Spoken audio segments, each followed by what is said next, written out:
तो यदि कोई टैक्स पेयर फिक्स डिपॉजिट कराता है, एफडी कराता है, आरडी कराता है बैंक में, तो उसका डिस्क्लोज़र इनकम टैक्स रिटर्न में कहाँ पे करना होता है, कैसे करना होता है, किन बातों का ध्यान रखना है ताकि इनकम टैक्स डिपार्टमेंट से कोई नोटिस ना आए, इसके बारे में इस वीडियो में डिस्कशन करेंगे। तो आप इस वीडियो को अंत तक ज़रूर देखें और सभी लोगों के साथ शेयर करें।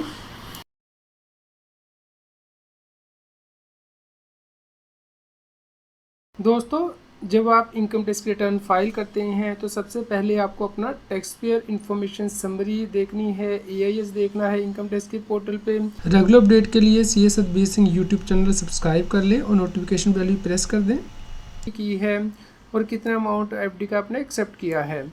तो दोस्तों, अगर सिस्टम में कोई गलत अमाउंट आ रहा है तो उस केस में आपको उसे ठीक भी करना होता है ताकि इनकम टैक्स डिपार्टमेंट से कोई नोटिस ना आए। दोस्तों, अब आपको अपनी एफडी की डिटेल चेक करनी है तो इसके लिए आपको टीआईएस में फर्दर जो है इन्वेस्टिगेशन करना है कि जो एफडी आ रही है वो किस बैंक के द्वारा यहाँ पे दिखाई गई है और कितने अमाउंट की दिखाई गई है। तो दोस्तों, इसके लिए आप फर्दर स्क्रॉल डाउन करेंगे टीआईएस में तो इस प्रकार से नीचे आपको दिखाई देगा कि किस बैंक के द्वारा कौन सी इन्फॉर्मेशन रिपोर्ट की गई है। जैसे कि यहाँ पे स्क्रीन पे देख रहे हैं 68,16,000 की इन्फॉर्मेशन एसबीआई के द्वारा रिपोर्ट की गई है और एचडीएफसी बैंक के द्वारा 50 लाख की एफडी दिखाई गई है। तो दोस्तों, अब आपको फर्दर चेक करना है कि ये क्या कोई मैच्योरिटी हुई है एफडी की, उससे ये एफडी बनी है या फिर आपने फर्दर इन्वेस्टमेंट कोई की है। दोस्तों, इनकम टैक्स रिटर्न में आपको इस एफडी के सोर्सेज बताने पड़ते हैं कि एफडी कराने के लिए पैसा कहाँ से आया। FD as it is show नहीं होती है इनकम टैक्स रिटर्न में, लेकिन इसके बेस पे आपको नोटिस जारी किया जाता है कि इतनी एफडी कराने के लिए आपके पास पैसा कहाँ से आया। तो दोस्तों, आपको इसका फर्दर जो इन्वेस्टिगेशन है वो करना है और अपने बैंक अकाउंट भी चेक करने हैं कि क्या बैंक ने सही इन्फॉर्मेशन इनकम टैक्स डिपार्टमेंट को दी है या नहीं। दोस्तों, जब आप फर्दर देखते हैं तो एआईएस को आपको चेक करना है इसके बाद।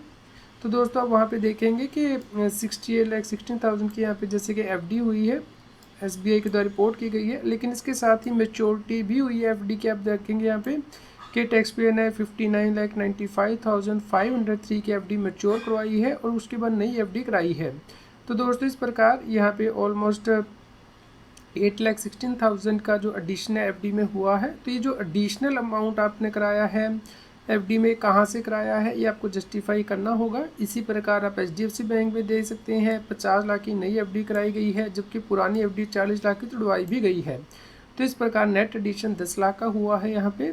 तो ये 10 लाख भी आपको एक्सप्लेन करना होगा कि कहाँ से आया।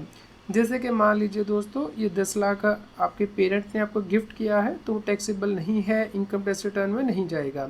लेकिन मान लीजिए 10 लाख रुपए आपके नॉन रिलेटिव ने आपको दिया है तो इनकम फ्रॉम अदर सोर्सेज में आएगा, क्योंकि 50,000 रुपये से ज़्यादा के यदि आप गिफ्ट लेते हैं तो उस केस में इसे आपको रिपोर्ट करना होता है इनकम टैक्स रिटर्न में और उसके ऊपर टैक्स भी पे करना होता है। इसी प्रकार यदि सोर्सेज कोई ओवरहेड के अंतर्गत है, मान लीजिए आपकी रेंटल इनकम आई है, वहाँ से आपने एफडी कराई है, तो रेंटल इनकम हाउस प्रॉपर्टी के अंतर्गत आपको दिखानी होती है। या सैलरी इनकम से आपने एफडी कराई है तो सैलरी को सैलरी हेड के अंतर्गत इनकम रिपोर्ट करनी होती है। यदि आपको कैपिटल गेन हुआ है, आपने कोई प्रॉपर्टी बेची है, उससे आपने एफडी करा दी है, तो जो कैपिटल गेन हुआ है प्रॉपर्टी को सेल करने पे वो आपको रिपोर्ट करना होता है अपने इनकम टैक्स रिटर्न में। तो दोस्तों, इस प्रकार ये डायरेक्टली इन्फॉर्मेशन नहीं रिपोर्ट होती है इनकम टैक्स रिटर्न में, लेकिन इनडायरेक्टली इस एफडी को कराने के जो सोर्सेज हैं वो आपको एक्सप्लेन करने होते हैं और अकॉर्डिंगली इनकम टैक्स रिटर्न में रिस्पेक्टिव हेड के अंतर्गत वो इनकम आपको डिस्क्लोज करनी होती है। दोस्तों, अब डिस्कस कर लेते हैं कि आपको एआईएस में फीडबैक कैसे देनी होती है। मान लीजिए आपकी कोई एफडी सही नहीं आ रही है या फिर सही आ रही है तो भी आप फीडबैक ज़रूर दें ताकि इनकम टैक्स डिपार्टमेंट से आपको कोई नोटिस ना आए। जैसे कि आप यहाँ पे देख सकते हैं एआईएस में यानी कि एनुअल इन्फॉर्मेशन स्टेटमेंट में आपको यहाँ पे फीडबैक के अंतर्गत ऑप्शनल है, लेकिन आपके लिए यदि आप एक्सपेक्टेड लिखा है तो मैंडेटरी आपके लिए फीडबैक देनी, तो आप ऑप्शनल के केस में भी फीडबैक दे दीजिए ताकि बाद में इनकम टैक्स डिपार्टमेंट से कोई नोटिस ना आए। तो दोस्तों, जैसे ही आप इस बटन पर क्लिक करते हैं तो इस प्रकार से इन्फॉर्मेशन ओपन हो जाती है। अब यहाँ पे फीडबैक टाइप दिया गया है। यदि इन्फॉर्मेशन सही है तो आप पहला चूज़ करेंगे ऑप्शन। यदि सोर्स ऑफ रिसीट गिफ्ट है जो कि टैक्सेबल नहीं है, जैसे कि हमने अभी डिस्कस किया, आपको आपके रिश्तेदार ने गिफ्ट दिया है जिससे कि आपने एफडी बनाई है, तो उस केस में आप ये ऑप्शन चूज़ कर सकते हैं। या फिर इन्फॉर्मेशन सही नहीं रिपोर्ट की गई है बैंक के द्वारा, मान लीजिए आपने 60 लाख की एफडी कराई थी लेकिन 50 लाख की रिपोर्ट हुई है, तो ये आप ये इन्फॉर्मेशन यहाँ पे ऑप्शन चूज़ कर सकते हैं। या फिर इन्फॉर्मेशन किसी और पैन या ईयर से रिलेट करती है, जैसे कि दोस्तों वाइफ के नाम पे यदि एफडी यहाँ पे अपीयर हो रही है तो नॉर्मली वो हस्बैंड के हैंड में ही इनकम क्लब होती है। तो अकॉर्डिंगली आपको यहाँ पे ऑप्शन चूज़ करनी होती है कि अगर बिना कंसिडरेशन के अमाउंट वाइफ को ट्रांसफ़र किया गया है या स्पाउस को, तो उस केस में हस्बैंड को ही इनकम रिपोर्ट करनी है अपने हैंड में, तो अकॉर्डिंगली आप चूज़ करेंगे। इसी प्रकार यदि इन्फॉर्मेशन डुप्लीकेट है यहाँ पे आ रही है तो आप ये चूज़ कर सकते हैं, या इन्फॉर्मेशन डिनाइड है तो ये ऑप्शन चूज़ कर सकते हैं। तो जैसे ही आप ये फीडबैक सबमिट कर देंगे तो इस प्रकार से आपको यहाँ पे जो ऑप्शन है दिखाई देगी कि इन्फॉर्मेशन इज़ करेक्ट, जो आपने ऑप्शन चूज़ की है। तो आप इस फीडबैक को बाद में चेंज भी कर सकते हैं दोस्तों। इसलिए इंश्योर करें कि जब भी आपकी एफडी अमाउंट हो या कोई और फाइनेंशियल ट्रांजैक्शन हाई वैल्यू की हो तो आप उसे इनकम टैक्स रिटर्न में रिस्पेक्टिव हेड में रिपोर्ट करें इनकम को, और EIS में भी साथ के साथ फीडबैक दे दें कि क्या इन्फॉर्मेशन करेक्ट है या पार्टली करेक्ट है। यदि आप इनकम टैक्स की वेबसाइट पे जाते हैं तो यहाँ पे कैलकुलेटर यूज़ कर सकते हैं। असेसमेंट ईयर 25-26 के लिए आप न्यू टैक्स रेजिम जो है चूज़ करते हैं। तो मान लीजिए दोस्तों आपने एफडी 15 लाख रुपए की कराई है, जिसमें से कि मान लीजिए आपकी जो है 10 लाख की सैलरी इनकम थी, तो आपको यहाँ पे वो सैलरी इनकम दिखानी है। और दोस्तों इसके अलावा आपकी कुछ और इनकम है, जैसे कि इनकम फ्रॉम अदर सोर्सेज के अंतर्गत आपको इंटरेस्ट इनकम मिली है मान लीजिए 6 लाख रुपए की, तो दोस्तों वो आपको रिपोर्ट करनी है।